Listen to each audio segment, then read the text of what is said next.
para a igreja sobre capítulo 13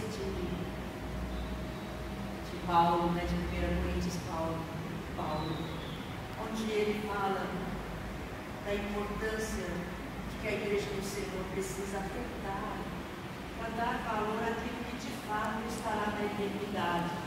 Algumas coisas Deus proveu para nós aqui na terra, para a nossa santificação, para o nosso crescimento, e outras, uma delas, dessas virtudes, desses fundamentos, vai estar conosco na eternidade, que é essa relação de amor que nós temos fundamentada em Deus. Paulo queria dizer, na verdade, era isso. A igreja precisa de atentar para esse fato. E hoje, eu queria trazer para nós esse livro aí, de 1816, ele nasceu em 1816 na Inglaterra, filho de um homem muito rico, banqueiro, comerciante, na Inglaterra, no Reino Unido, e depois de um tempo ele veio à falência e Riley, esse grande pregador, escritor, teólogo, muito inteligente, foi estudar nos Estados Unidos, em Oxford. Quando o pai teve problema, ele teve que voltar para o seu país. Lá nessa universidade, ele recebeu o convite para ser professor de física, de história, filosofia, e no entanto ele não quis, ia até seguir carreira de político, mas com a situação da família, precisou voltar. E como ele era um crente, ele então entendeu que Deus estava convocando para o ministério. E graças a Deus que ele entendeu esse recado, e ele então pôde nos trazer, deixar um legado para o povo de Deus no mundo inteiro, desde a sua juventude. E um dos grandes escritos desse autor, J.C. Ryle, é esse livro Santidade. Eu não estou com ele aqui, mas eu recomendo que os irmãos possam ter em suas casas e procurar adquirir o que vale a pena. E eu queria que nós pudéssemos pensar a respeito desse assunto hoje, de santidade, cultivando ela de forma prática, pensando em 3 objetivos. O primeiro, nós vamos pensar na visão que a Bíblia tem de santidade. E nós vamos perceber que o que a Bíblia propõe a respeito de santidade é diferente do que nós temos visto aqui hoje, no nosso universo cristão, tanto até mesmo nas igrejas presbiterianas. O entendimento que as pessoas têm tido desse tema, desse assunto, desse princípio, difere daquilo que a Escritura está dizendo. Irmãos, e esse é o meu esforço ao longo dos anos, desde que eu tive acesso à rádio, alinhando com a Escritura, e ele vai pegar o livro de Hebreus, capítulo, não é escrito de Paulo, né? Hebreus 4, diz assim, Hebreus 12, deixa eu ver aqui, segui a paz com todos e a santificação, sem a qual ninguém verá o Senhor. O apóstolo Paulo é o citado como autor aqui desse texto, e a gente encontra evidências para isso no próprio livro. Ele tem uma preocupação com as igrejas que ele formou e também as que ele pastoreou ao longo de seu ministério, de fazer com que o povo de Deus, da época onde ele viveu, pudesse ter um entendimento claro, consistente, fundamentado na Escritura Sagrada. Essa era a preocupação de Paulo. E ele, pela conversão dele, ele teve uma clara noção do que é o cristianismo, que é centrado na obra redentiva de Jesus, no papel de Jesus na eternidade e aqui no nosso mundo. O que Cristo fez por nós, tanto é que ele escreve em Gálatas 2,20, dizendo: eu estou crucificado com Cristo. modo já não sou eu quem vivo, mas é Cristo que vive em mim. E esse viver que eu tenho na carne, eu vivo pela fé naquele que me amou e a si mesmo se entregou por mim. Por isso que Paulo escreve isso. E o objetivo que eu gostaria de ter com os irmãos nessa manhã é dizer, olha, santidade, segundo a Bíblia, tem um alvo bem específico e que nós precisamos praticá-la de manhã, de tarde, de noite, inclusive no dia de hoje, 6 de outubro, que nosso país está separado no dia de hoje para eleições de prefeitos em toda a nossa federação brasileira. E devemos cultivar a santidade prática no nosso cotidiano. Esse é o alvo, os objetivos. Por quê? Porque nós precisamos aprender sobre a santificação e sobre a condução do Espírito Santo, cultivá-la de forma simples em todas as áreas da nossa vida e em cada fase da nossa vida. Não é só quando a gente entende o Evangelho, não é só quando a gente confessa Jesus como Salvador e Senhor. Por meio de uma vida consagrada, nós precisamos exaltar a Cristo, fortalecer a nossa família, entender o conceito de que é ser membro da família da aliança, não da igreja presbiteriana de Niquelândia. Nós pertencemos a uma família maior, uma família que está espalhada por todo o mundo. E a Bíblia chama estes de remanescentes. Estes sim serão salvos, segundo a própria palavra de Deus. E desse modo, com essa maneira de ser e viver, centrada no Evangelho de Jesus, nós vamos promover o reino de Deus na terra. Eu gosto dessa ideia de promoção do reino. Eu gosto dessa ideia de que eu pertenço a um reino. Eu sou uma passageira, eu sou uma habitante temporária desse mundo. Eu pertenço a um lugar diferente. E nós todos aqui que cremos em Jesus pertencemos a um lugar diferente. E é sobre isso que nós precisamos entender. E o apóstolo Paulo, nessa carta de Hebreus, que fala da superioridade do sacrifício de Jesus, da excelência, colocando como nosso sumo sacerdote, é nós entendermos que essa é a grande verdade do Evangelho. E aí, então, eu queria que nós dessemos, eu vou pedir para a Adriana assumir esse trono aqui, porque é difícil eu ficar dividindo a minha atenção, até por conta da minha missão. Você pode fazer isso, meu irmão? Obrigada. Então, nós vamos falar sobre a santidade como uma luz que existe. Quando a luz existe, a luz é percebida. Nós apagamos aqui para que pudéssemos olhar melhor ali. De repente a gente vê a diferença. A Bíblia fala que também a nossa vida se assemelha como o sal. Quando o sal existe, o seu sabor é realmente sentido. Santidade é assim também. A santidade faz diferença na vida do crente. E nós também podemos comparar a santidade com o perfume. Quando existe sua presença, não pode ser ocultada. Essa é a ideia de que esse autor, ele falou para que nós pudéssemos entender de maneira bem simplificada aquilo que Deus quer que nós entendamos por meio da Escritura. Pode passar, Adriana. E aí, então, eu já dei uma panorâmica desse conceito, desse livro. Ele fala de uma maneira muito profunda, densa, às vezes repetitiva, mas extremamente importante para nós entendermos o preço do Evangelho de Cristo por nós. E nós temos aí essa expressão santificação, santo, sagrado, santidade, colocada por Deus, não no modelo que as pessoas usam hoje. Nós confundimos, nós banalizamos muito esse conceito de santidade.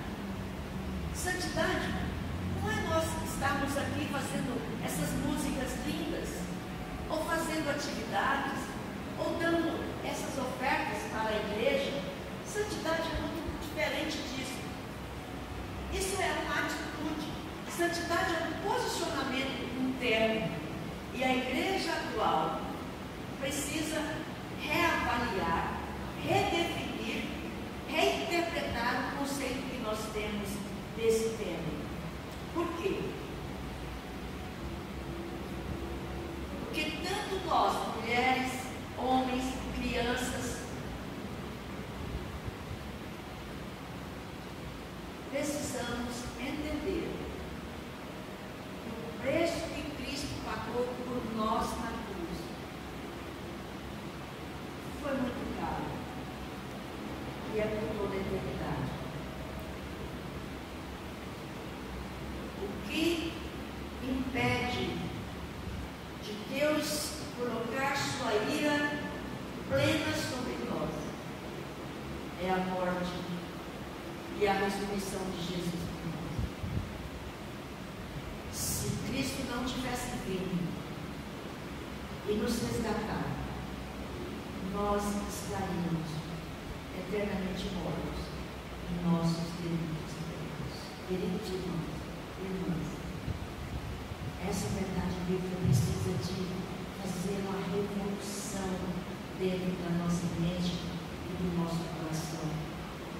Pode passar, Adriana, e o autor tem um cuidado muito importante. Ele diz: eu não quero transformar a santidade em ídolo, eu não desejo destronar Cristo, colocando a santidade em seu lugar. Pelo contrário, eu desejo que nesses dias nós possamos meditar na santidade, muito mais do que nós estamos fazendo.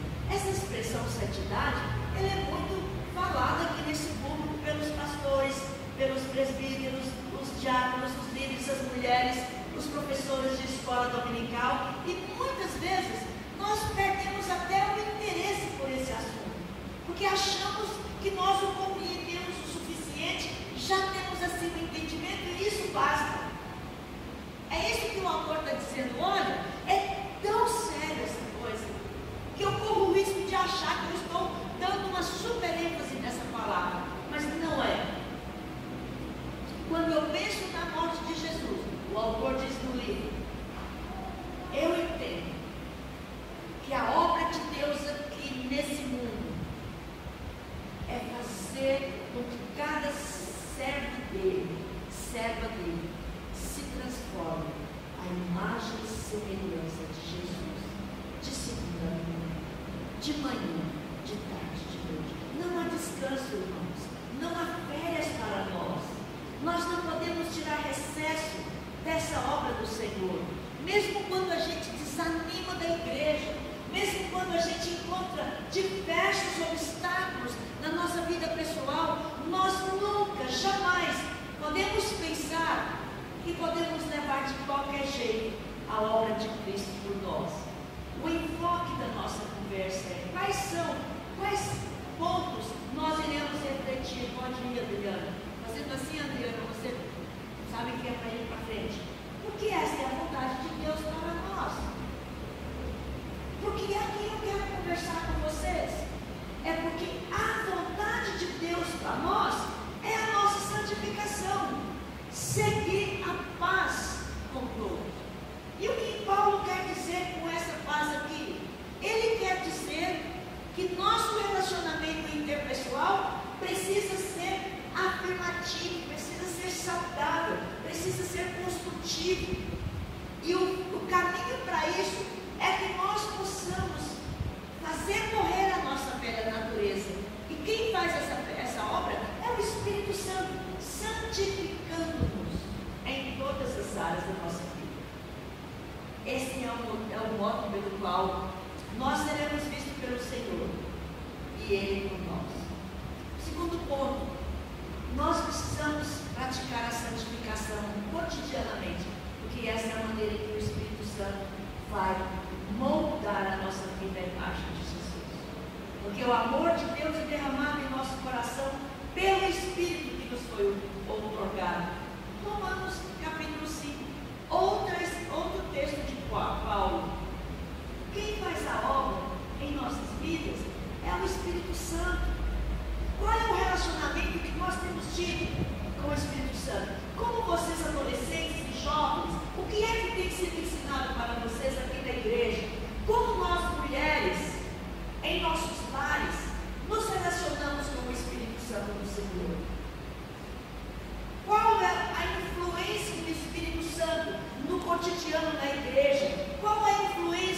Espírito Santo aqui nesse gasofilácio.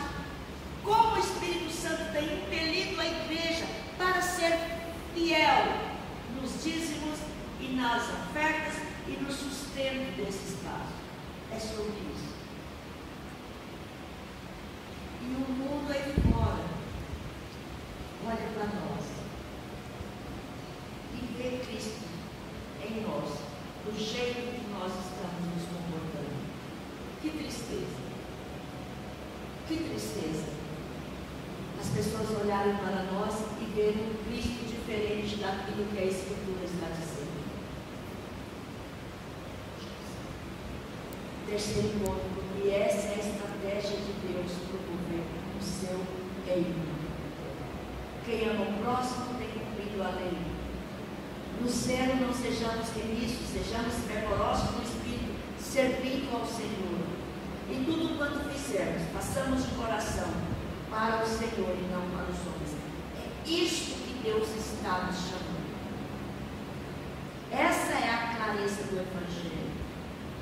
Essa é a maneira de Deus fazer com que outras pessoas, outros povos, entendam que Ele é o soberano Rei, Criador do universo, da vida e do homem. Não adianta nós fazermos festas, churrascos, acampamentos, retiros, encontros e chamarmos pessoas, fazermos passeadas na rua. Hoje não fazemos isso mais, mas usamos a internet. Absolutamente isso não tem valor nenhum diante de Deus se nós não entendermos que a forma de Deus construir, promover, fortalecer, ampliar o seu reino na terra é por meio do nosso comportamento em casa, na escola, no trabalho, na sociedade, na nossa comunidade e no universo espiritual. O que nós podemos aprender por cada um desses três pontos? O primeiro é a vontade de Deus, o segundo a tarefa do Espírito e a terceira o reino de Deus na terra. Vamos rapidamente passar pelo primeiro ponto aí, porque essa é a vontade de Deus para nós. Sempre a paz com todos e a santificação. É uma ordem, meus irmãos. O apóstolo Paulo está nos chamando para dizer: olha, sejam unidos, tenham as mãos uns aos outros e procurem olhar em suas vidas, cavuquem em suas vidas, identifiquem aquilo que não corresponde com a palavra de Deus e mudem já, porque essa é a maneira de vocês serem aprovados diante de Deus e dos homens. E o conceito de santificação que o autor aqui está dizendo é a obra que é fundamentada em Cristo Jesus, que nos céus, no conceito da Trindade, tendo em vista a queda do homem representada em Adão e Eva, assumiu por conta e risco próprio, voluntariamente, interditar a miséria que nós causamos a nós mesmos. E no livro de Tito, no seu primeiro capítulo, acho que em versículo 7, se eu não estou enganada, diz: e na plenitude dos tempos, Ele chegou a nós. Pai de amor, trabalhou todo o Antigo Testamento, construindo o seu povo, mostrando para o seu povo que o Messias haveria de vir. E no tempo próprio que nós encontramos nos Evangelhos, Cristo, por meio dos seus pais Maria e José, vindo ao mundo, assumindo a natureza humana. E Paulo diz em Filipenses 2, 5 a 11, que Ele se fez carne e habitou entre nós, assumindo a forma de servo, sendo obediente até a morte e morte da cruz. O que nós precisamos saber sobre santificação? A santificação é a única e indiscutível evidência da presença do Espírito Santo em nós. É algo essencial para a nossa salvação. Meninas e meninos, prestem atenção aqui. cedo vocês podem evidenciar a pessoa do Espírito Santo em suas vidas. E a única forma de nós identificarmos na igreja um servo e uma serva de Deus que tem uma aliança com Jesus é por meio da presença do Espírito Santo em sua vida.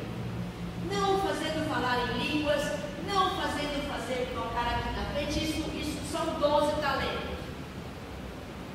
A evidência é o modo com que nós nos posicionamos, e não sentando direito usando roupas lindas e bonitas. É o quanto nós somos capazes de nos doarmos uns aos outros, de entendermos que nós somos servos uns dos outros. E a Bíblia fala: se alguém não tem o Espírito de Cristo, essa pessoa não é de Cristo. Nós temos falado muito pouco do Espírito Santo. Não há viver santo onde o Espírito Santo não habita. É uma experiência que precisa ser evidenciada em nossa vida toda. A santificação, ela é o selo do povo de Deus, gerado pelo Espírito Santo do Senhor. Não existe santificação imputável. O que o autor está querendo dizer com isso?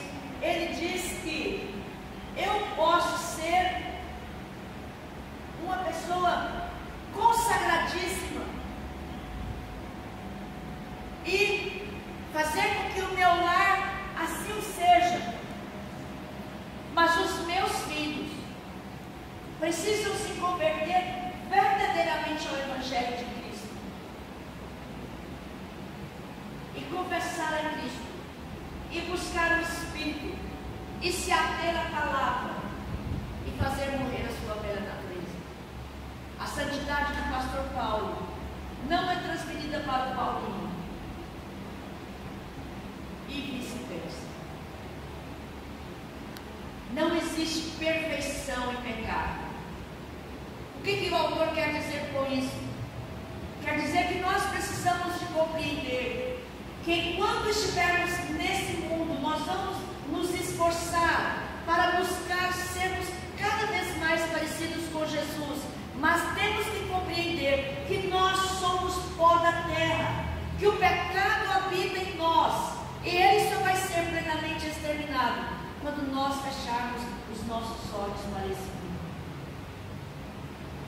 E enquanto esse tempo não chega, Deus quer que nós nos apeguemos cada vez mais à sua palavra, porque é por meio da Escritura que o Espírito Santo vai tirar as vendas dos nossos olhos, vai abrir a nossa mente, vai quebrar o nosso coração, vai nos inclinar ao Pai, para que nós possamos buscar sermos cada vez mais amigos de Deus, como seus servos do passado. Há imperfeições em nossas melhores obras. Nós não amamos a Deus como nós estamos na obrigação de fazermos.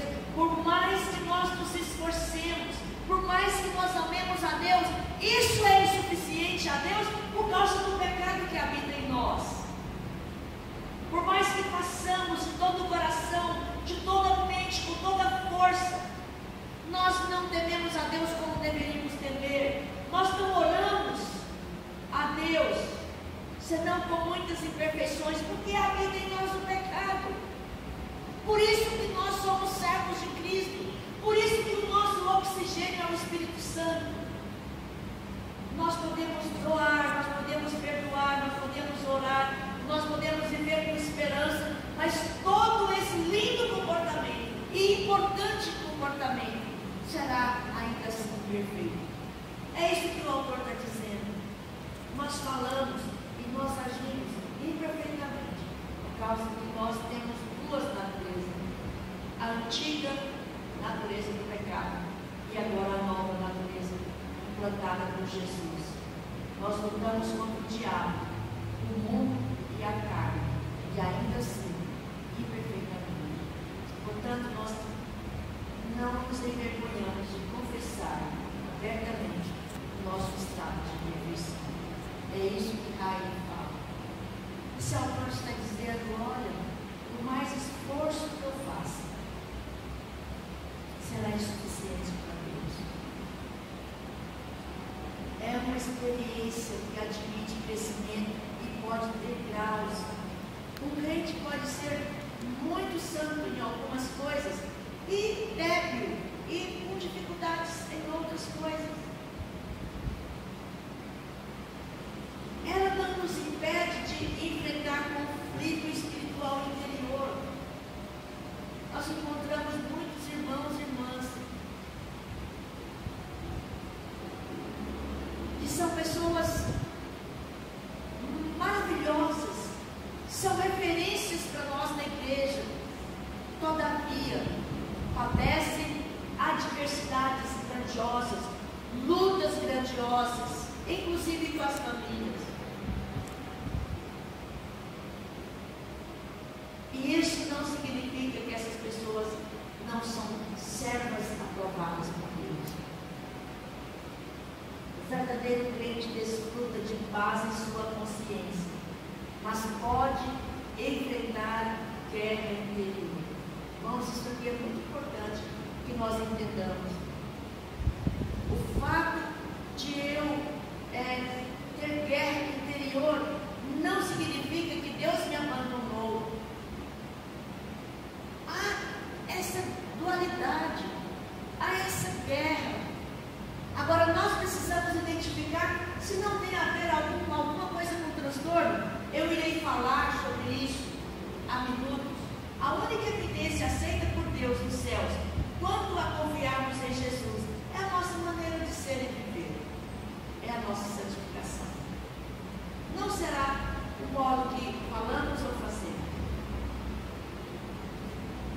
Inclusive eu aqui na frente, de qual modo com os irmãos, padeço desse mesmo mal, da imperfeição. O primeiro passo para uma vida santa, tratarmos seriamente, valer a santidade em sua vida, você precisa estudar biblicamente o que é o pecado. Não podemos entender como o homem pode ser um crente verdadeiro se para ele o pecado não é uma carga, uma tristeza, um motivo de perturbação. John Owen, grande reformador, grande pregador. E nós, na igreja, estou falando agora igreja presbiteriana, relativizamos essa coisa do pecado.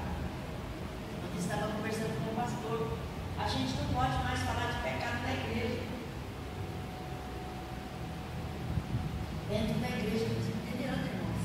Se o pastor vai ali na frente fazer um sermão específico sobre pecado, ele é chamado de conselho. Vocês duvidam disso? Duvidam disso? Nós temos tido essa experiência no nosso meio, porque nós não podemos ferir quem está sentado no banco. Não é sobre ferir quem está sentado no banco, é sobre quem foi ferido por nós na cruz. Essa é a grande diferença. Eu sei que é delicado, porque nós estamos vivendo um tempo de tudo ser politicamente correto. Nós não podemos falar nada aqui na frente e corremos o risco de sermos presos. Isso já está acontecendo no mundo. Spurgeon disse isso aqui. Pode ir. É isso mesmo. O material do qual eu sou feito exige que Deus discipline a minha vida constantemente. Presença, pecado na minha vida. Exige que Deus trate comigo com seriedade. Deus nos trata com seriedade. Nós não passamos o mesmo. E o segundo, que essa é a maneira do Espírito Santo nos moldar segundo a imagem de Jesus. Até aqui tem alguma pergunta que os irmãos queiram fazer? Alguma contribuição? Posso seguir? Eu queria saber do horário aí, né? Se tem alguém que tem relógio que possa me emprestar para eu não perder aqui.